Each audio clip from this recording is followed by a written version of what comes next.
This message is just for you. You are good enough.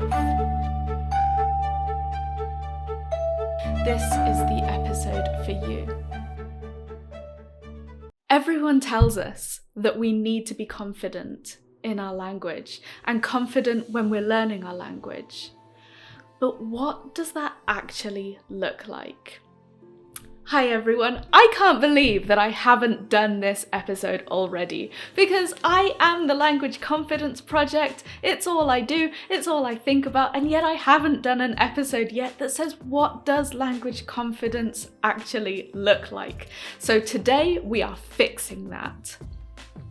Something I see a lot in the language learning world is this idea that the fear of making mistakes is a language learner's worst enemy. It holds back your progress, and the overall message that comes out of that is, well, stop it. Stop being afraid. The best language learners are not afraid of making mistakes. And the trouble with this narrative is that it just gives us something else to beat ourselves up about. Because now, not only are we dealing with the discomfort of being scared, but we're also scared of the consequences of being scared. And it doesn't seem to matter how many people tell us it's fine to make mistakes and nobody cares and it's the only way to improve.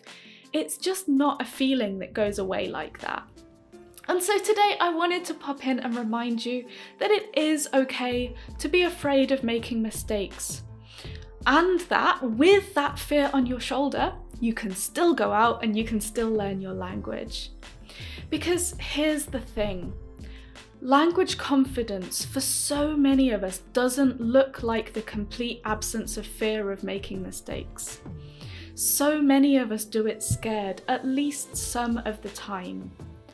But, and this is important, doing it scared doesn't mean feeling the fear and forcing yourself to push through and do it anyway. It should never mean ignoring all your instincts, and it also shouldn't be an invitation for you to start planning your language learning journey for this mythical, super confident version of you, and then beat yourself up about the fact that the real you point blank refuses to participate. I know that feel the fear and do it anyway works for some people, at least in some contexts. But I also know that for a lot of us around here, if that's the route we take, we will go into that situation clinging so tightly to what could go wrong that all our effort would go into not failing rather than into succeeding. And we wouldn't even give ourselves the chance to relax and enjoy the process. We'd come out tense, exhausted, and then spend far too long doing a kind of post-chat, post-mortem of all the stupid things we might have said or how frustrated the other person might have been. And that is not what we want.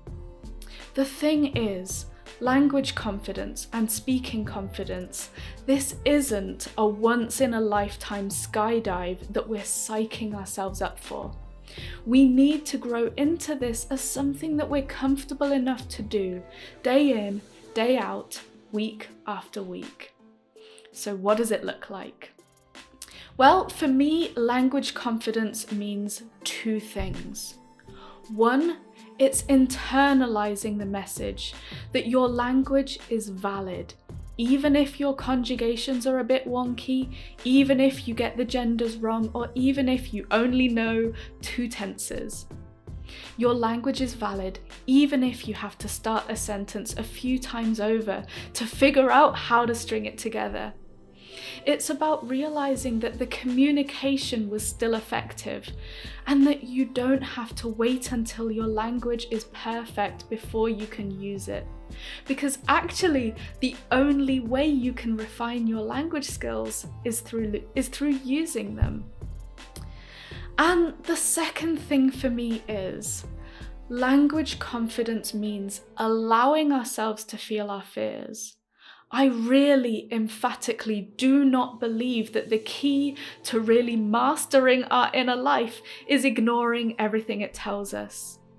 It's knowing what we're afraid of, recognizing our fears without judgment, with full acceptance, and then creating spaces for ourselves where we can practice our language and feel safe. It means starting small and slowly expanding outwards through tiny, manageable steps. It means finding people to practice with who make us feel at ease, and creating deliberately low-stakes environments where we can speak without fear. And then it means being that person for other people. So if you don't feel brave right now, that's okay. You've already overcome so much in your language learning, and I bet that you did a lot of that scared. But just know that you can achieve so much in your language learning one tiny step at a time.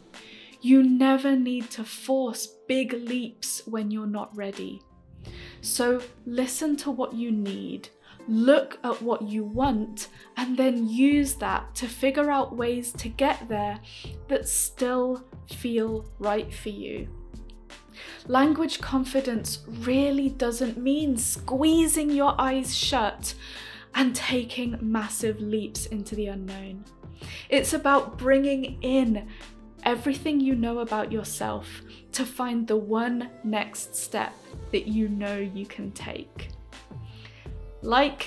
Tell me that I'm doing a good job, because I really need to hear it, and it will help me to create the sorts of videos that will really speak to you while you make your language learning more comfortable, more creative, and more meaningful.